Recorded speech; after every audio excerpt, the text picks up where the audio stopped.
Welcome to HR Voices. A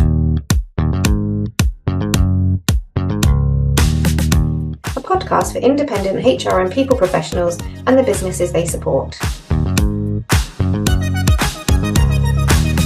HR Voices is brought to you by the expert team at HR Independence Limited.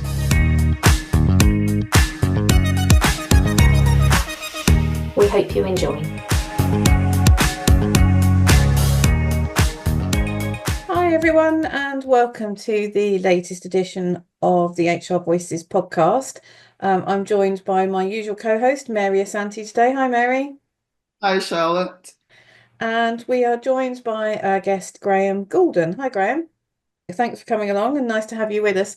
So I'm going to get Graham to tell us a little bit about himself in a moment, but he is from an organisation called Cultivating Minds. He is an international violence prevention and leadership trainer, which sounds very serious and very heavy. And he specialises in talking around bystander education and peer intervention. And we thought this was a really interesting topic to find out a little bit more about. So Graham, tell us a little bit more. Yeah. So my background's in policing. I spent 30 years as a police officer in Scotland. In my last 10 years, I was a chief inspector with our violence reduction unit up here. And it was in those last years that I became really curious about the presence of third parties, bystanders, people who see things. And we know from so much research that third parties witness harmful events, violence, harm in the streets and workplaces, in homes. And it got me thinking at the time, imagine a Scotland where we could actually train people to notice things and to do stuff, to act before it becomes a big issue. So I started to implement bystander type work within our high schools up here, just really to help friends be better friends. So that's a very powerful phrase, that friends don't let friends. I think it came from a campaign in the 1980s about around drink driving. Friends don't let friends drive drunk. And we used that in the work we did in Scotland. Friends don't let friends struggle with bullying. Friends don't let friends carry weapons. So I retired from policing in 2017 and thought to myself, why aren't we doing more of this in workplaces? Why aren't we tend to focus on reinforcing policies or legislation. That's important, but the vast majority of people in our workplaces are good people who see things, but for some reason don't act. Some people do. We'll talk about that today, why they act and do stuff. But for a lot of us, we're not consistent in our actions. And so I find myself working now with a lot of public bodies, local authorities up here in Scotland and around the country, looking at workplace harassment, bullying. I also think of the new legislation around sexual harassment that's come in the last month, placing an on. So my training seems to fit that.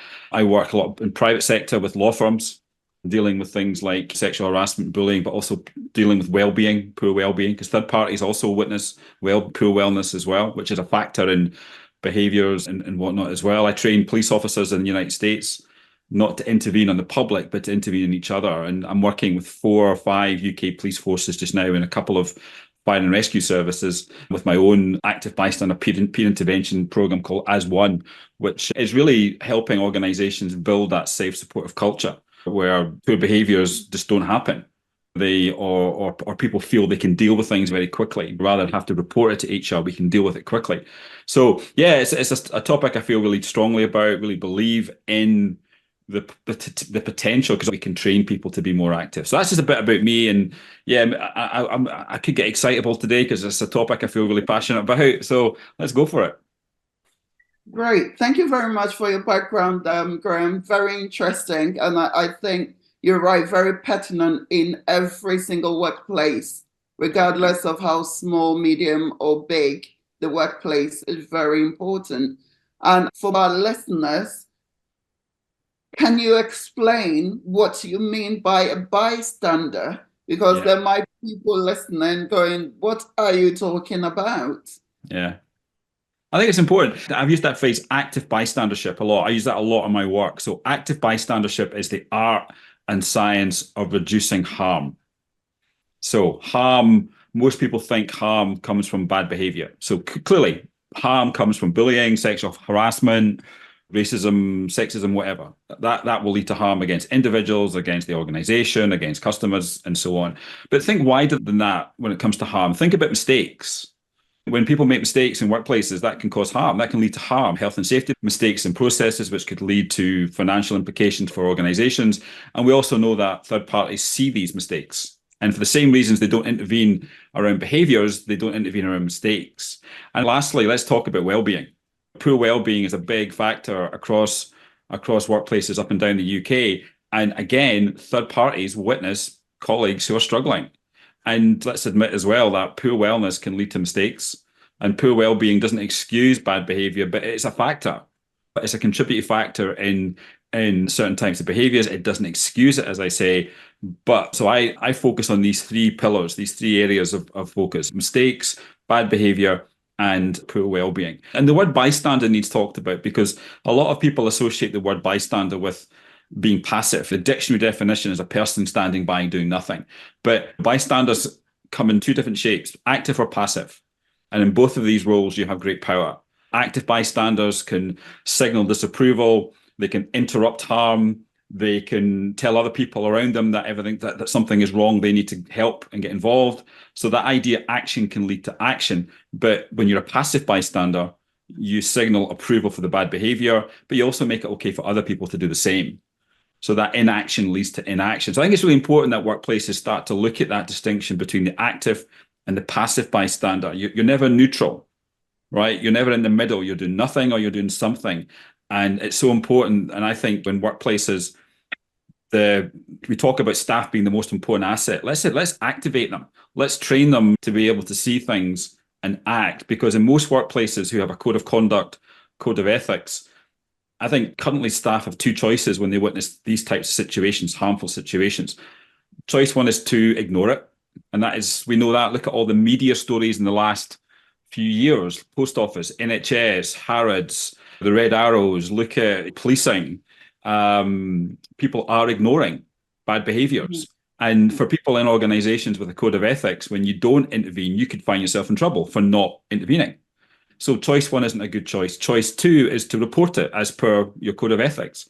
And let's agree that the misperception of people who report things in big organisations is often negative. Whistleblower, troublemaker, grass, snitch. Let's get down to basics. That is the reality for people. The other reality is most people want bad behaviour dealt with. Some people need to lose their jobs. But this fear of being called a troublemaker stops them. So choice two isn't the best choice. Choice three is what I offer organisations, and that is acting before you need to report it. That's peer intervention. When you don't, not everything needs to be reported to you as HR advisors or to a line manager. And then when we act early, we nip things in the bud. It doesn't become the big issue that needs the grievance to deal with or the more formal process.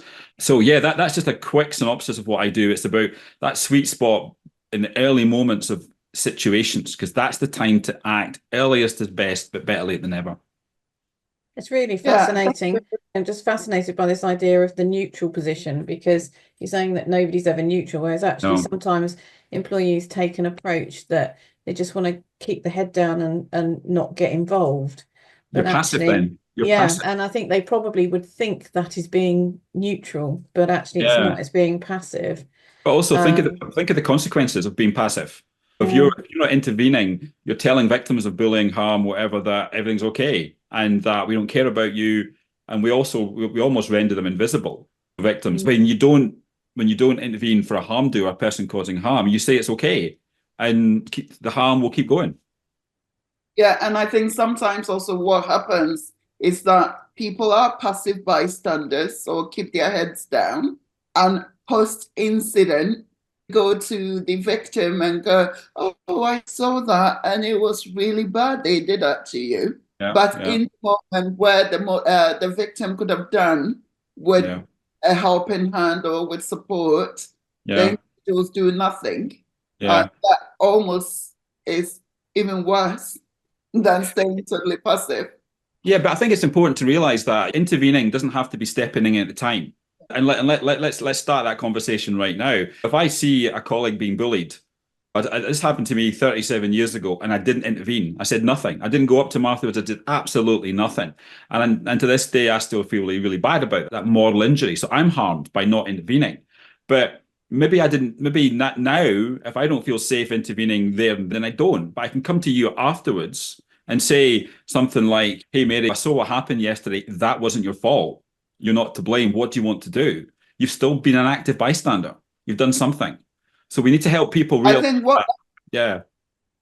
What I was trying to say is there are some people, and Charlotte, you may have come across it, and Graham, you may as well, who would come to me in that instance to go, oh, Mary, I saw what happened, but not that what would you like to do, or I would support you in Yeah. as much as if you want to take this further, I Yeah. would say what I saw. They Yeah. go back to being passive Yeah. after offering that, oh, that was really terrible. And then Yeah. they crawl back into that Yeah. passive box Yeah. without, even if there's an investigation, they Yeah. wouldn't say anything. And that typically happens in toxic working cultures where Yeah. people fear being reprimanded or something if they become active bystanders or if they choose to say something about what they Yeah. may have seen. Yeah, I think it's important to realize that this isn't just about an onus on the individual. For active bystandership to work and peer intervention to work, the whole culture, top down, ground up, needs to be involved. People need to feel supported. But to say, if all I do is I come up to you at the end and say, hey, Charlotte, I saw what happened, that was wrong and wasn't your fault. You've done something. And we shouldn't, and there's maybe reasons why people don't take it further. They don't, because the fear, you're right. And I think we sometimes look at people who don't speak up in a negative light. I think we all need to understand why people don't speak up and accept there are genuine reasons that people don't speak up. It's too easy for us to say, you should have intervened, you should have done something, that's bad. But if you're scared, if you don't feel supported, if you don't know what to do, if it's the boss, if it's somebody with 10 more years service than you, the hierarchies all start to play. E-learning training, my work is half-day, full-day trainings. It's in person, it's in a room together, because when you're in a room with your colleagues, you start to find your allies, you start to find your friends. And also, so then I can then say, hey, can you help me? I can go up to colleagues, can you help me? But also when you bring people together, you communicate to the some people, the small numbers of people that are causing harm, that their behavior is not tolerated, because you create a conversation where the healthy norms rise to the surface. So organizations who just rely on, and just now with that new Worker Protection Act that's coming out, a lot of organizations are relying on a 15, 20-minute e-learning training, tick the box. It will not work. So if your culture is worth lots to you, then you need to invest in your culture. Let's talk about the idea of dealing with things before they get to HR, because that's something that when I do line management development training, we talk about the fact that HR are not the internal police. We're not there just for people to come and say something to and then go away. And I'm interested in this idea that even just doing something, even if it's just one small thing, is being an active bystander. But actually sometimes that's not quite enough, because I think there can be a perception that by just telling HR, they've discharged their duty of doing something. Whereas actually there might be a little bit more we need them to do. And that doesn't necessarily tick the box of I've done something. There could be quite a bit more to come. So how do you talk around that with clients and in the training that you do? For me, my work doesn't replace codes of ethics or codes of conduct. What's reportable prior to training is still reportable afterwards. So if something is reportable, that still needs to be dealt with. But not everything needs to be reported to HR. And you're right, lots of line managers sometimes lack confidence. They lack the moral courage. They lack. The fire service recently released a report which suggested that a lot of line managers in that lower line management level were too interested in being friends with the staff or the teams than doing the right thing. And that happens all the time in organizations. And for me, it's about how do we equip, in a culture of peer intervention, we're all leaders, not just the line managers, everybody's a leader. But when it comes to line managers, it's about getting across to them the benefits of early action. Because if things are left to manifest themselves where things become really bad and you found not to have dealt with it as a line manager, you could find yourself being in trouble, misconduct, or having to go through more training because you've really not been productive. So it's looking at it that way, but also if we act early, it gets dealt with. It's been nipped in the bud really quickly. So for me, it's getting them to see the benefits of that, but also giving them some of the tools to have these courageous conversations in the early stages. So it's like, for example, aviation industry introduced similar training in cockpits to deal with mistakes. Think of the mistakes in cockpits, people die, but think of the hierarchies that are often present in cockpits. And they have an escalation tool which they use called the PACE model, probe, alert, challenge, emergency. So when I'm working with, and I do line management training as well, so how do we help ops staff use that type of model when they notice something. Hey, is everything okay?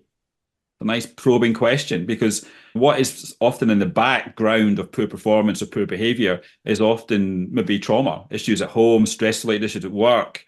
And that question, hey, what is everything okay? It's just a nice probing question. If the behavior continues, then you might escalate it to alert. Hey, is everything okay? I've noticed.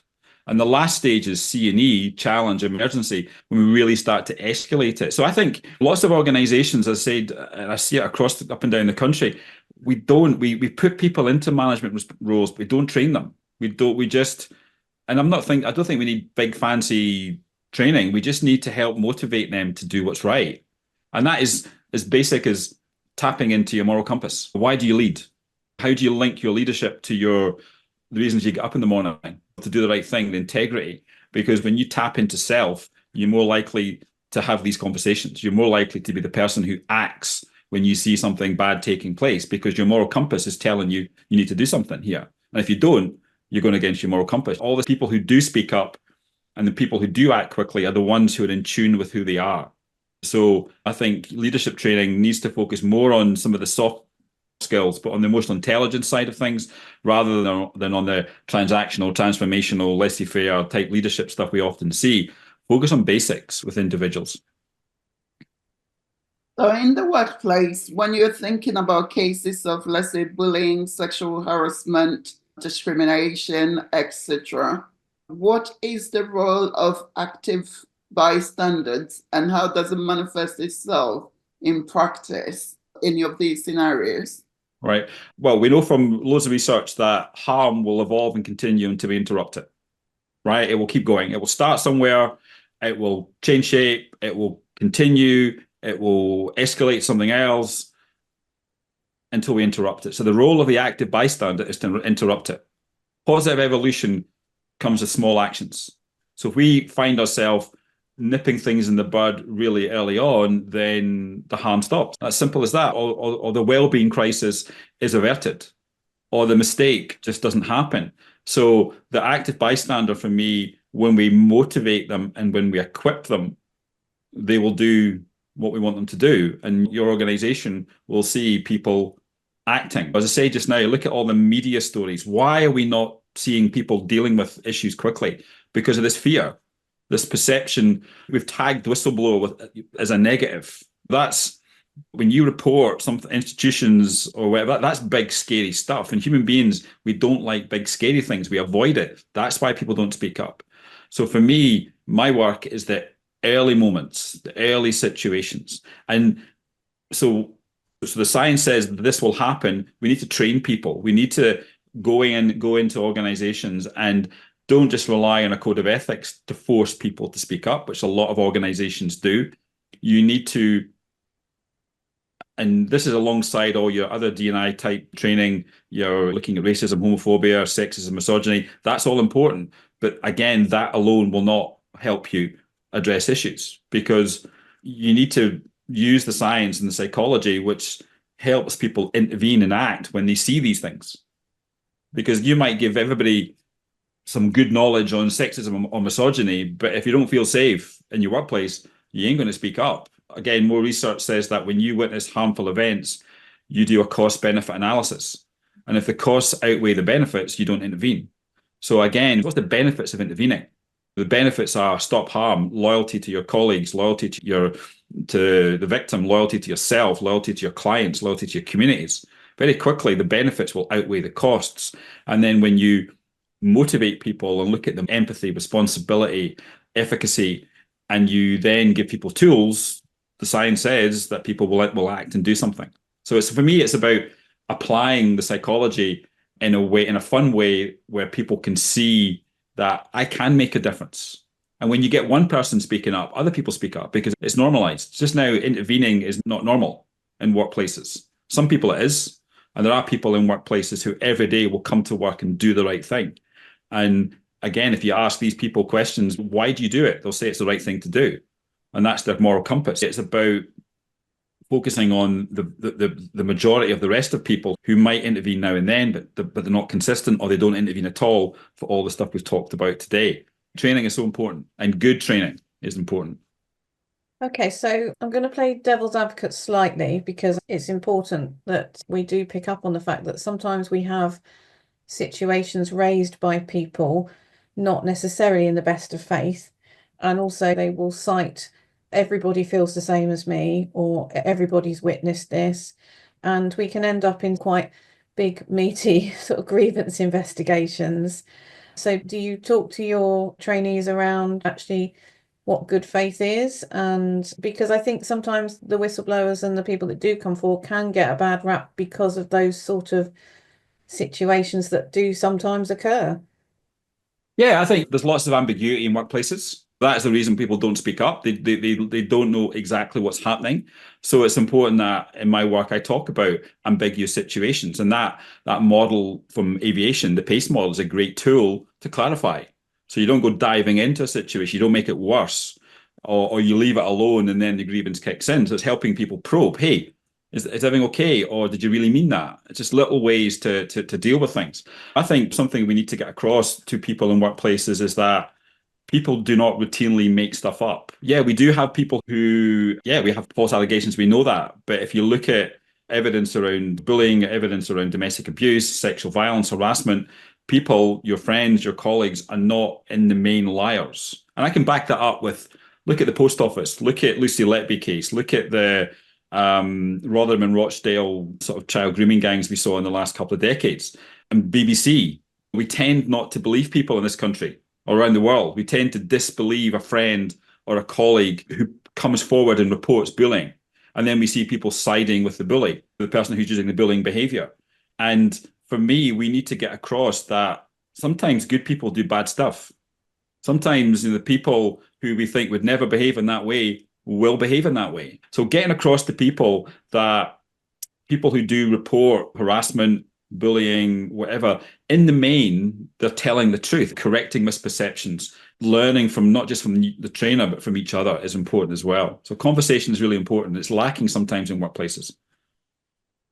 I think culture of organizations in this scenario is very important because creating the right culture, introducing the right level of training reinforces the positive culture, and equally on both sides of the angle creates that safe space for people who feel they are being bullied, victimized, harassed, etc., to be able to take the necessary steps for their safety and their well-being, for safeguarding their own safety and their well-being, and at the same time for bystanders, active bystanders, or even passive bystanders to also feel enabled to intervene in the most appropriate way in order not to escalate, but try to de-escalate the situation. And then when it comes to the abusers, the bullies, victimizers, etc.,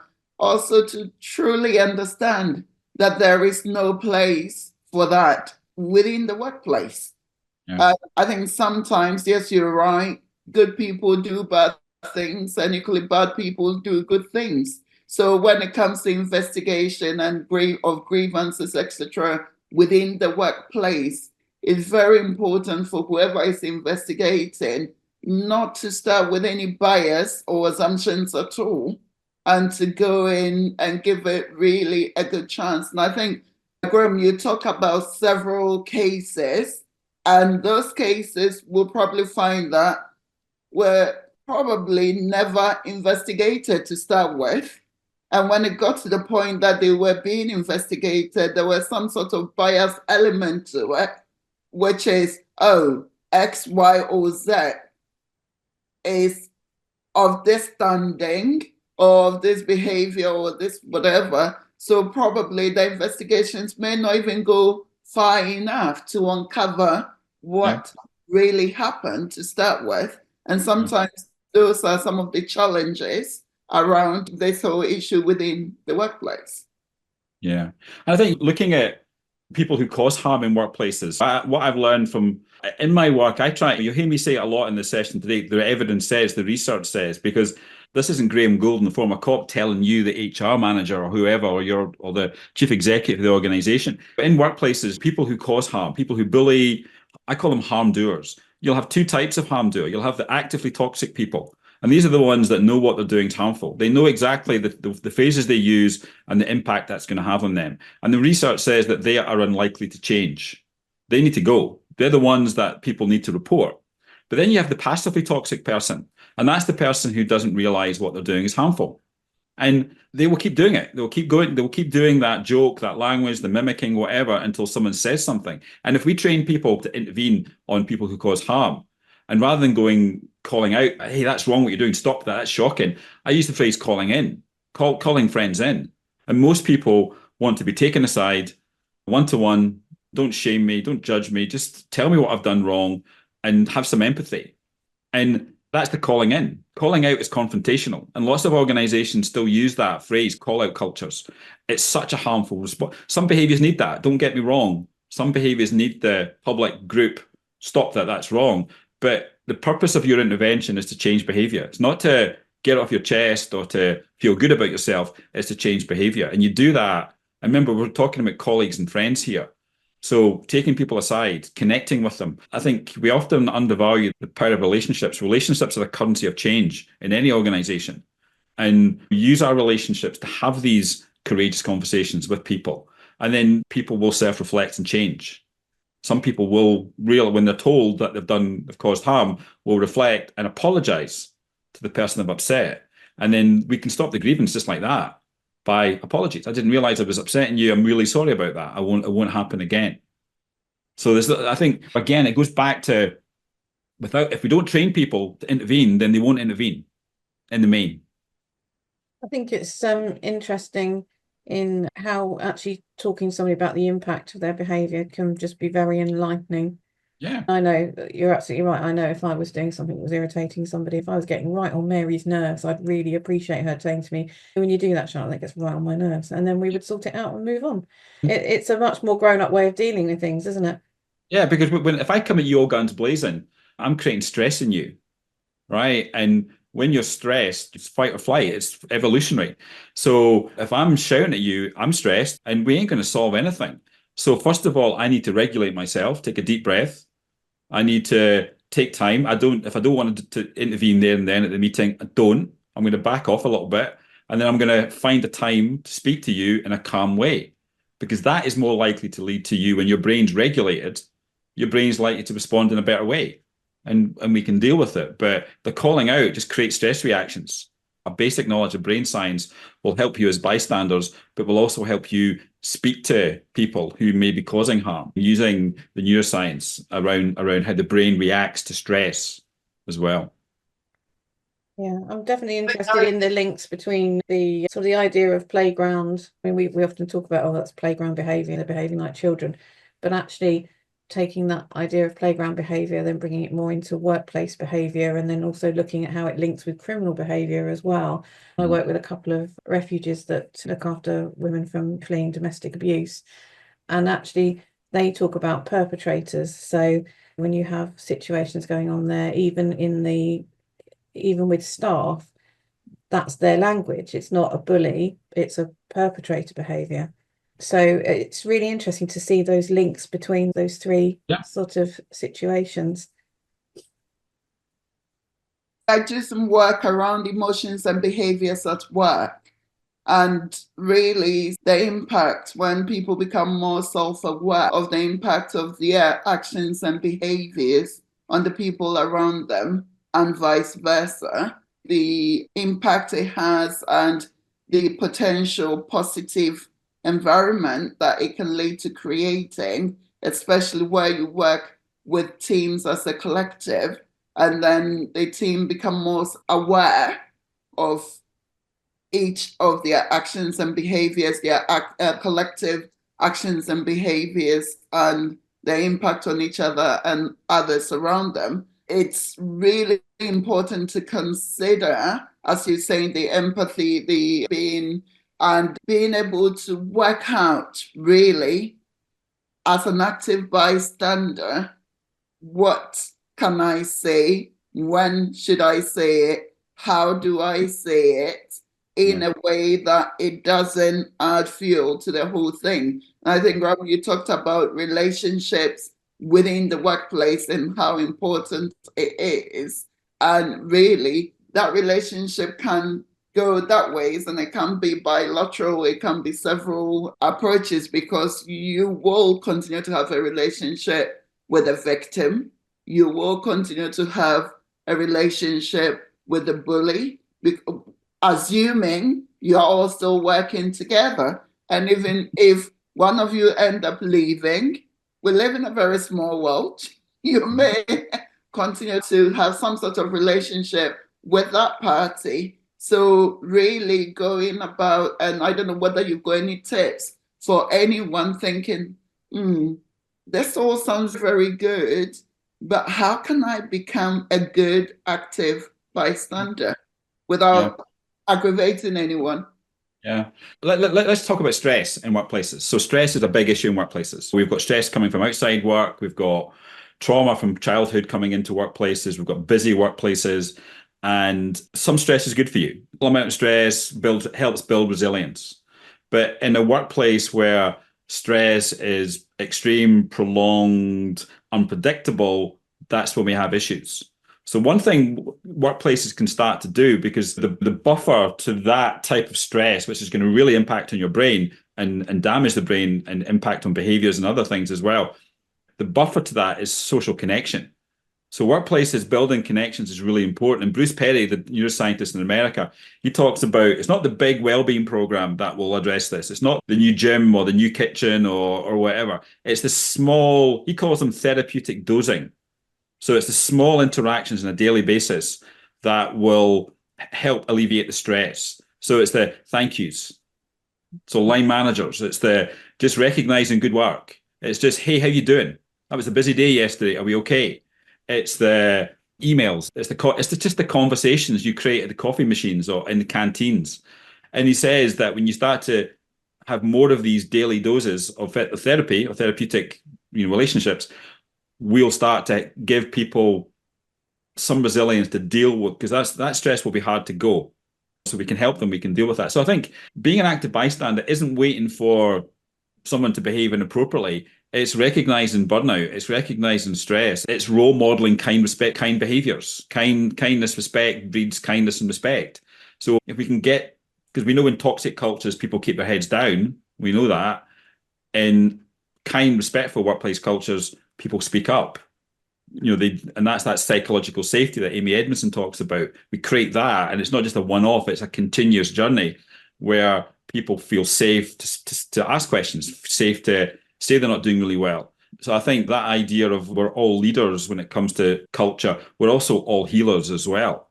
So I think getting across to people the power they have to really help other people. And it's that idea, if I'm not looking out for you, who's looking out for me? It's as basic as that. It's creating a culture of mutual support where we've all got blind spots. We all sometimes say things we don't mean. So it's nice knowing someone's got your back to point out a mistake. We're coming to Christmas party season. Things sometimes go wrong in the office then. So people just pulling people away from situations is a good thing, and explaining why they've done it. And something that workplaces can all start to do is we do it with policing. It's called affirming trust in each other. I trust you. If I make a mistake, please tell me. And that's really relevant, not just for all of us, but line managers who have hierarchical positions. And all the science says that when you're in that powerful position, people will struggle to come and speak to you about mistakes, behavior, or poor well-being. So something you can do is give permission. When you instill responsibility in people, science says people will do it. They will act. So if I make a mistake, I want you to come and speak to me. If I'm getting a bit loud at the party tomorrow night, just tell me. I want you to tell me. So, or just take me away from the situation. So there's so many things that I bring into the training to give people tools, strategies that are not clinical. They're actually operational. They're actually easy to use strategies, but the smallest things make the biggest difference. And again, all the science backs that up. Yeah, it's fascinating. And I think it's probably become a little bit harder as well since the pandemic with the remote working culture as well, because actually you have to work a little bit harder to check in on people and to do those little touches with thank yous, how you doing, let's have a chat, because we're all merrily plugging away at home, getting on with stuff. And also we don't see some of those social cues that you might see standing at the fridge making a cup of coffee in the office, we don't necessarily see that body language. So I think the emotional intelligence suffers a little bit. And also just being aware of how busy people are, because there's Good Samaritan studies done in the 1970s, which highlight when you're task focused, you might not be busy, but you're task focused, you miss things. When you're busier, it makes it even worse. But when you're busy, when you're focused on tasks, you miss the little things around you. So it is about line managers creating the time for staff to connect with each other. And that could be the coffee, it could be the cake time, the Zoom call, the Teams call, whatever. Just bring people together and just check in, slow things down, learn to slow things down, because people get busy and people miss things. So just to wrap up, if there's any of our listeners that are thinking, my God, this is so interesting and I want to explore this further, or I want to do something in my workplace about this, what would be your sort of top 3 starting points or tips for getting going on trying to create a more active bystander culture? For me, link this to what's your values as an organization. Don't simply do it because we've now got legislation that requires you to do it. Don't wait for the legislation, because then I think staff will see right through it. We need to, I think, link it to your why. If you get this right, then your workplace will flourish. People will not leave. People want to join. Harms will be nipped in the bud really quickly. People feel safe and supported. So for me, that link it to your core values, your missions of your organization, and then just plan. You need to, and I've evaluated some of the work I've done recently, and it's the conversations in the room that create the culture, that create the sense of safety. If I'm in a room with people and I start to realize that in the main, people are going to support me if I do speak up, people feel, would you respect people who speak up, who report bad behaviors? Most people would respect a colleague who does that. So the reality is you will be respected. So when you create the conversations, then people start to have less fear. And if you reduce the fear, you increase the opportunity in the workplace. So really invest in quality training. Your brand is worth more to you. Thank you so much. So thank you ever so much for joining us and for sharing your knowledge and expertise. We really do appreciate it, and I'm sure our listeners do too. Thank you for joining us on the HR Voices podcast again. If you would like to do what Graham's done and come on as a guest, then you can get in touch at hrvoices@hrindependence.co.uk. We are always looking for guests to come on and talk about their area of expertise. And we look forward to speaking to you again next time. Thanks for joining us. Bye-bye.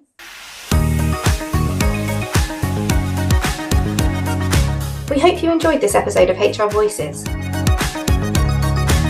If you have a topic you'd like us to cover or would like to be a guest, we'd love to hear from you. Connect with us on social media or email us at hrvoices@hrindependence.co.uk. Tune in next time.